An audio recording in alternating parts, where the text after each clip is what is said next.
Alamin, salatu wassalamu ala man la nabiyya ba'da. Pa vonuar vëllezër, vazhdojmë me hadithin e radhës rreth rëndësisë së trapjes pas sunetit dhe rrezikshmërisë së bidateve dhe pasimit të egos, devijimeve. Dhe kemi folur në 2-3 mësimet e para të kësaj teme. Dhe herën e fundit përmendëm atë dallimin e rëndësishëm ndërmjet bidatit dhe asaj që quhet al-maslaha al-mursala, dobia e pakufizuar, e papërcaktuar. Dhe tham që tema që folëm, dallimet që bën janë shumë të rëndësishme, t'i njohim kohën e sotme sepse pikërisht me këtë gjë kapen ata që apo pretendojnë të argumentojnë ata që duan të përhapin bidatin. Dhe thamë që tjetër gjë është bidati dhe tjetër gjë është ajo që quhet al-maslaha al-mursala, pra ajo dobie e pakufizuar apo e papërcaktuar. Dhe hadithi e radhës është një tjetër hadith i rëndësishëm dhe i bukur në lidhje me këtë çështje që për cilët nga sahabi i nderuar Jabir bin Abdillah radhiyallahu ta'ala anhuma, i cili thotë se i dërguari i Allahut sallallahu alaihi wasallam kur mbante khutbë ihmarrat ayna wa ala sautuhu washtadda ghadabuhu. Kur i dërguari i Allahut sallallahu alaihi wasallam mbante khutbë, sytë i skuqeshin, zëri ngrihej dhe zemërimi bëhej më i madh. Dhe zemërimi bëhej më i madh ka annahu mundhiru jayshin. Si ai që po lajmëronte ardhjen e një ushtrie. Si ai që po lajmëronte ardhjen e një ushtrie armike, pra po paralajmëron dhe po lajmëron banorët e vendit për rrezikun e ardhjes së një ushtrie që është pranë tyre. Si do të jetë ky lajmërim? Do të jetë me zë të lartë, me intonacione i shoqëruar me emocione të frikës, të panikut, të rrezikut. Pra për ardhjen e këtij rreziku dhe thoshte më pas profeti alayhi salatu wasalam sabahkum wa masakum, ju zuri sabahu apo ju zuri mbrëmja. Pra kjo ushtri është aq afër sa ju ardhi juve në sabah apo do t'ju zër juve në mbrëmje. Dhe më pas thoshte i dërguari i Allahut sallallahu alaihi wasallam bu'ithu ana wa sa'a ka hatain, unë dhe kiameti, unë jam dërguar afër kiametit si këta të dy. Dhe bëri me shenjë profeti alayhi salatu wasallam dishin tregues dhe dishin e mesit në këtë mënyrë. Dhe do t'i shpjegojmë inshallah. Dhe thotë transmetuesi bashkoi dishin tregues me dishin e mesit. Dhe thoshte amma ba'd fa inna khayra al-hadithi kitabullah wa khayra al-hadi hadi Muhammedin sallallahu alaihi wasallam wa sharra al-umuri muhdathatuha wa kullu muhdathatin wa kullu bid'atin dalala. Thoshte fjala më e mirë është fjala e Allahut dhe udhëzimi më i mirë është udhëzimi i Muhamedit alayhi salatu wassalam. Dhe çështjet e ndaluara apo ndër çështjet më të ndaluara janë muhdathatuha, risit, bidatët. Dhe më pas thoshte dhe çdo bidat është humbje. Çdo bidat është humbje. Dhe thoshte më pas i dërguari i Allahut sallallahu alaihi wasallam ana awla bi kulli mu'min min nafsihi man taraka malan fa li ahlihi wa man taraka daynan aw daya'an fa ilayya wa alayya. Unë jam më i afërt me çdo besimtar se sa vetja e tij, kush lë pasuri, ajo i takon të afërmve të tij, ndërsa kush lë borxh dhe njerëz që janë nën kujdesin e tij, pra që nuk kanë mundësi të përkujdesen vet, atëherë përgjegjësia për ta, pra për kujdesin e tyre e tjerë, është mbi mua dhe unë do të kujdesem për ta. Ky është hadithi. Së pari, ky hadithi profetit alayhi salatu wasallam tregon se si duhet të jetë hutbja. Pra hutbja duhet të jetë ndryshe nga ligjërimi i një mësimi. Pra nuk mund të jetë me të njëjtin intonacion, siç mund të mbash një mësim apo një ligjërat. Hutbja duhet të shoqërohet përveç fjalëve të përzgjidhen fjalët, fjalë që përmbajnë, që godasin zemrat e njerëzve, por kjo duhet shoqërohet edhe me gjeste të mimikës për shembull, ose thënë më saktë me ngritjen e zërit, me gjeste të mimikës, siç është skuqja e syve, në mënyrë që ajo fjalë që përcjell në hutbe të ndikojë. Dhe nuk është e thënë që të mbahet në të njëjtën mënyrë në çdo rast. Profeti alayhis salam mbante hutbe dhe nuk lëvizte në hutben e tij, kthehej nga njerëzit dhe nuk bënte apo nuk e shoqëronte prediktimin e hutbes me lëvizje të duarve, të trupit e të ngjashme me to. Kthehej nga njerëzit dhe njerëzit ktheheshin nga ai. Pra, xhamati kur gjatë hutbes duhet të kthehet nga imami, jo të rinë nga kibla, por të kthehet nga imami, nëse imami nuk është në drejtimin e kibles. Ky është suneti, të veproshin sahabët radhiyallahu ta'ala anhum. Dhe e thot më pas se thoshte profeti alayhis salatu wasallam, jam dërguar unë afër kiametit si këta të dy. Dhe tham, dhe bëri me shenjë dishin tregues, ky dhe dishin e mesit si këta të dy. Pra, siç është ose distanca nga gjatësia nga maja njëri dish te tjetri, ose siç janë këto të dy, ngjiten afër. Gjë që tregon se sa pak ka mbetur nga dynjaja. Sa pak ka mbetur nga dynjaja. E të mendosh që këtë hadith profeti alayhis salatu wassalam e ka thënë para 1400 ca vitesh. Pra ajo që ka mbetur mund të jetë akoma edhe më pak, dhe Allahu di më së miri. Edhe dërdesa profetit alayhis salatu wassalam, pra vetë dërdesa e tij është nga shenjat që paralajmërojnë ardhjen apo afrimin e kiametit. Dhe thoshte më pas profeti alayhis salatu wassalam, prandaj njeriu nuk duhet të jepet pasaj bote, vëllezër. Sepse edhe nëse nuk e arrin fundin, vdekja është kiameti i vogël për gjithë secilin nga ne. Ajo që na ka mbet partën për i pjesë të madhe këtu, ajo që na ka mbet për të jetuar mund të jetë shumë më pak nga ajo që kemi kaluar. Pra pjesa më e madhe e jetës na ka ikur. Ajo që ka mbetur është më pak. Gjë që tregon që dhe ky lloj mendimi duhet ta nxjisë muslimanin në reflektim, në motivim për punë të mira. Kanë mbetur pak nga përfundimi i udhëtimit. Jemi afruar me finishin. Finish që pasohet me llogarin për ato që kemi thënë, për ato që kemi bërë, për ato që duhet i thonim dhe si tham, për ato që duhet i bënim dhe si bëm. Prandaj duhet ta pastrojmë zemrën nga lakmia për këtë botë. Profeti alayhis salatu wassalam thoshte, unë dhe dynjaja jam si shembull i një udhëtari që thjesht qëndroi në njënën e një pemë, pastaj tha, thumma raha wa tarakaha, më pas u ngrit, vazhdoi udhëtimin dhe e latë. Dhe dynjaja prandaj kemi parasysh atë udhëtarin kur dalon më parë në njënën e pemë, sot mund dalojë në ndonjë vend për të ngrënë apo për të freskuar diku dhe për pak kohë qëndron dhe vazhdon udhëtimin. Pra nuk ka atë vend qëndrimi, vend investimi.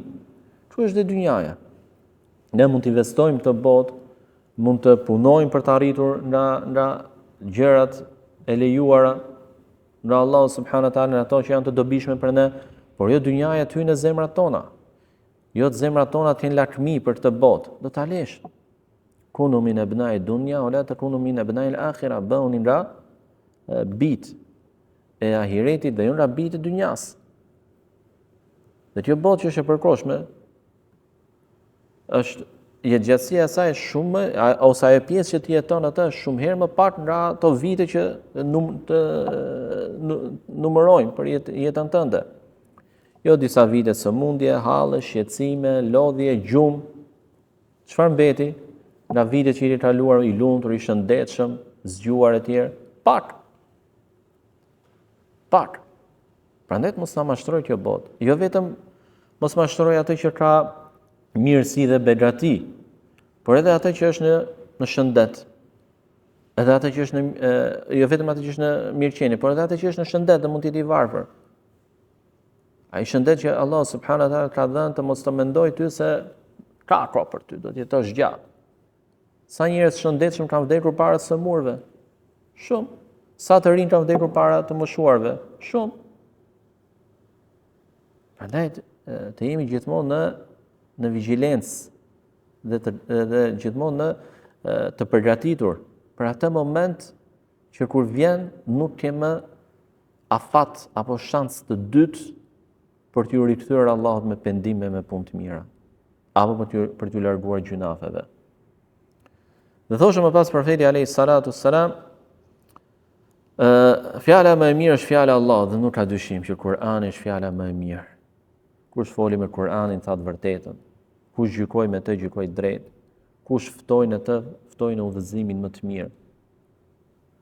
Dhe leximi i tij nga adhurimet më të mëdha, me një shkronjë të tij merr 10 sevape, që nuk është me llojet e tjera të dhikrit, por e veçantë me fjalën e Allahut subhanahu wa taala. Sa ajete mund të lexosh për 1 minutë, për 10 minuta, për gjysore? Shumëzoj me 10, shumëzoj dhe me më shumë në varësi të sinqeritetit, shumë fishohet shpërblimi. Arrin që nga bereqeti i leximit të Kuranit për një kohë të shkurtër që ti angazhohesh me leximin e Kuranit, qoftë edhe një faqe, dhe këtu bëhet fjalë Kurani lexim arabisht, vëllezër, jo shqip. Prandaj duhet të nxitojmë, të mësojmë, ta lexojmë Kuranin arabisht, sepse nuk është e pamundur, mund jetë e vështirë fillimi për dikën, por e leçon Allahu më pas. Dhe çdo gjë fillimin e saj ka të vështirë. Dhe fjala më e mirë është fjala e Allahut dhe nuk ka dyshim në të. O men astaqu min Allahi qila. O men astaqu min Allahi haditha. Kush mund të thotë fjalë më të mirë se Allahu? E kush mund të thotë fjalë më të drejtë se Allahu subhanahu wa taala? Pa dyshim askush. Dhe udhëzimi më i mirë është udhëzimi i Muhamedit alayhi salatu wassalam. Nuk ka dyshim që feja me të cilën erdhi i dërguari i Allahut sallallahu alaihi wasallam është udhëzimi nga Allahu subhanahu wa taala.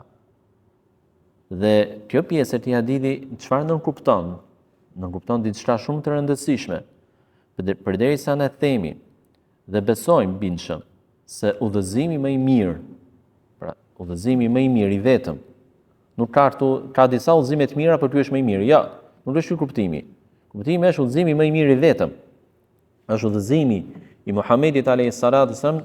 Kjo nuk kupton që çdo rrugë tjetër që ti ndjek, çdo ideologji tjetër që ti ndjek, çdo besim tjetër që dikush mund ndjeki, është në humbje. Është në humbje. Sepse në këtë botë nuk ka gjë tjetër vetë se të vërtetës ose të pavërtetës. Në këtë aspekt nuk ka të tretë midis tyre. O je me njerëzit e të vërtetës, o je me ata që janë në humbje. O je prej muslimanëve, o je prej jo muslimanëve. Nuk ka të ndërmjetëm. Një qitë shu, i qita shu.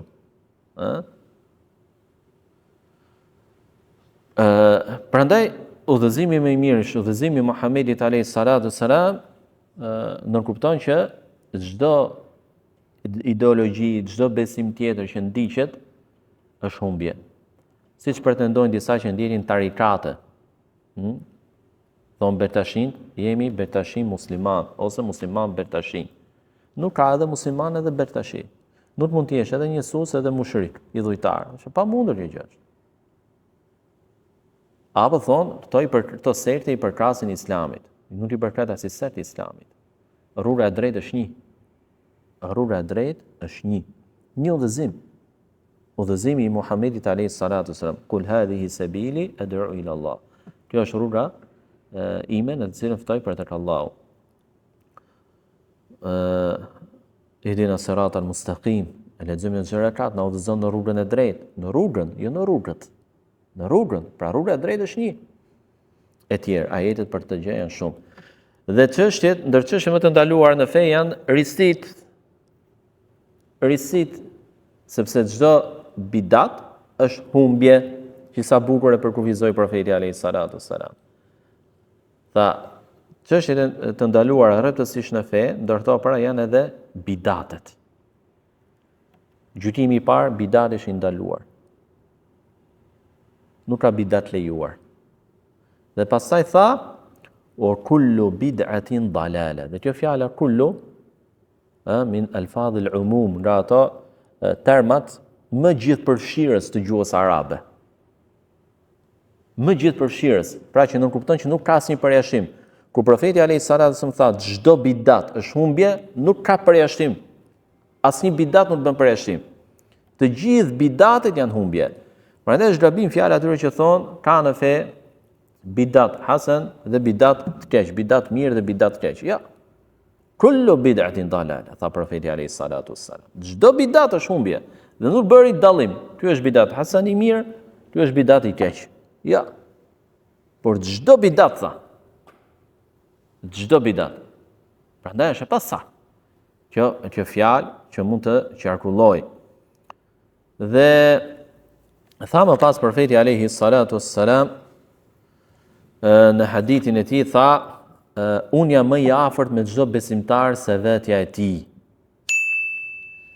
Kush lë dhe e shpjegoj më pas. Kush lë pasuri, pra pas vdekjes, lë pasuri, ajo i përket familjarëve të tij, trashëgimtarëve. Nuk merr gjë nga ajo profeti alayhi salatu wassalam apo sahabët e tjerë.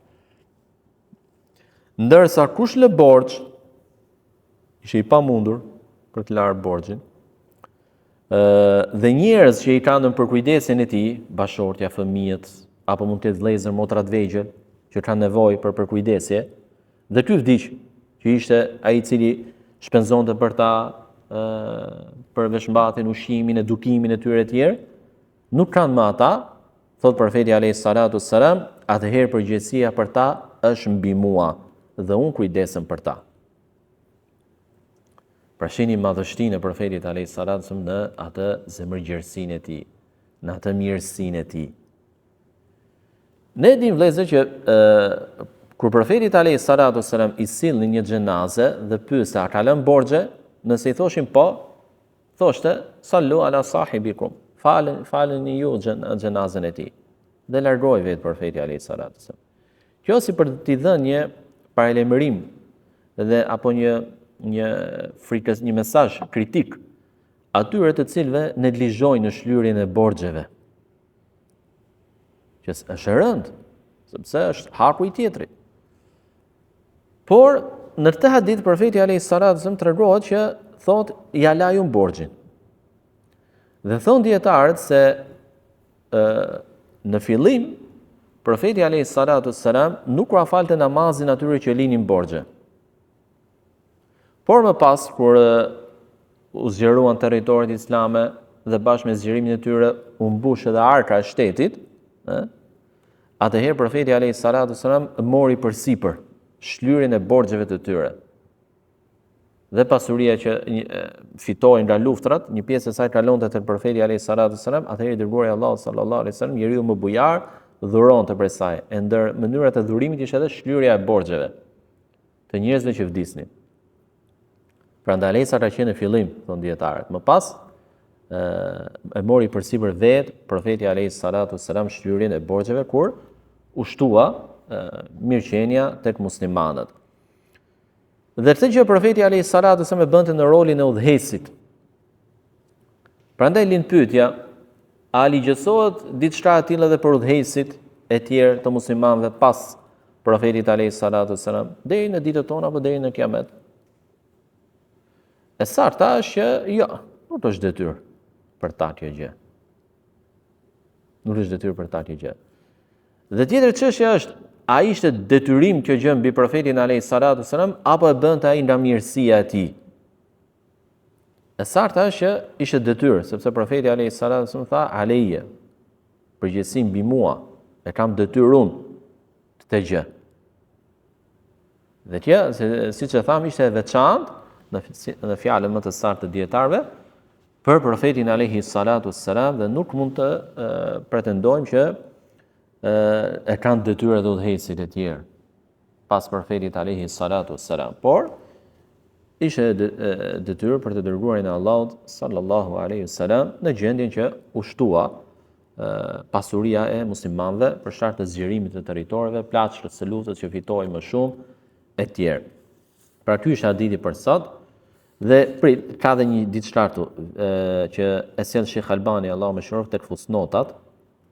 Thotë një njëjti hadith thotë tek Nesaiu dhe tek Ibn Khuzaime në Sahihun e tij vjen dhe shtesa wa kullu dalalatin fi an-nar.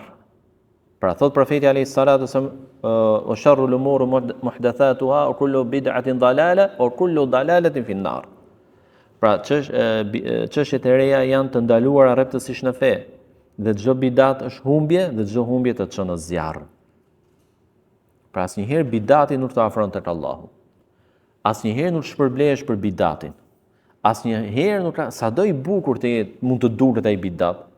Sado justifikime, arsyetime mund t'i japin bidatçin të atij, sado jehon të jetë ai, sado përhapje të jetë ai, asnjëherë nuk bëhet hajër ajo vepër. Sepse çfarë thamë, bidati konkuron sunnetin, i kundërvjet sunnetit të profetit alayhis salatu wassalam. Dhe përmendën fjalën e dietarëve që kanë thënë që sa herë që një popull shpit një bidat, Allahu largon atyre një sunnet. Dhe selefët e tjerë kanë thënë që nuk kthehet më deri ditën e Kiametit.